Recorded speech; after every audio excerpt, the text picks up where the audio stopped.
We have a virtual witness, Talis Abolins. Yes, thank you. My name is Talis Abolins. I work as an attorney with mctlaw, and I'm here to personally share some of the dark realities of Kratom that we've learned over the past 3 years, representing family members who've lost loved ones with tragic stories like you've heard today. Here are some of the important points the American Kratom Association and its funded scientists do not share when they support regulation. First, Kratom is not regulated because it itself is considered adulterated under federal law. Every bag of Kratom sold in a gas station or a vape shop is smuggled into the United States as products that are not for human consumption. This is because it is a new dietary ingredient. It was not in the food supply before 1994. And for those people who want to sell something like that, the rule is safety first. They need objective scientific analysis showing Kratom is safe for human consumption. Otherwise it is deemed adulterated. That is why there is an import ban on the importation of Kratom for human consumption. The problem is not regulation, it is enforcement.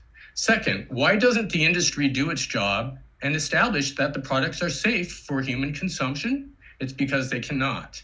Recent studies by real unfunded scientists show that it is 63 times more deadly than other natural products on the shelf. Another study compared cardiac arrhythmias between Kratom and other opiate alternatives like buprenorphine and methadone and found that it increased the risk of those dangerous arrhythmias 8 times over baseline, more than any other alternative for the treatment of opioid use disorder.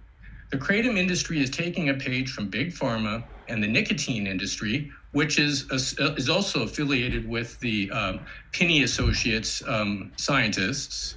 And they are now a multi-billion-dollar industry capable of hiring scientists and lobbyists and marketing experts. But I assure you that the clients who've lost loved ones, their loved ones believed the same story that you hear today from the American Kratom Association until they died.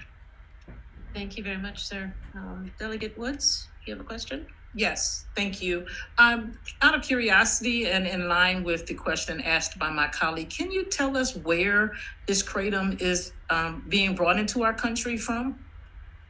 It is imported from Southeast Asia. It grows on the leaves of a tree there because it's kind of like a white collar crime when they import it not for human consumption. It's not illegal to own or use, the consumers, they're not committing any crimes, but those who are distributing and importing it, we have found the documentation showing how they get it into the country, and they have bills of lading and documents that show it's like it's incense or plant food, and they code it at Customs and Border Protection data entry. They code it as not for human consumption, so the FDA is unable to enforce its own regulations.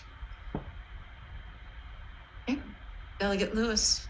Thank you, Madam Chair. Thank you all for your testimony and your work.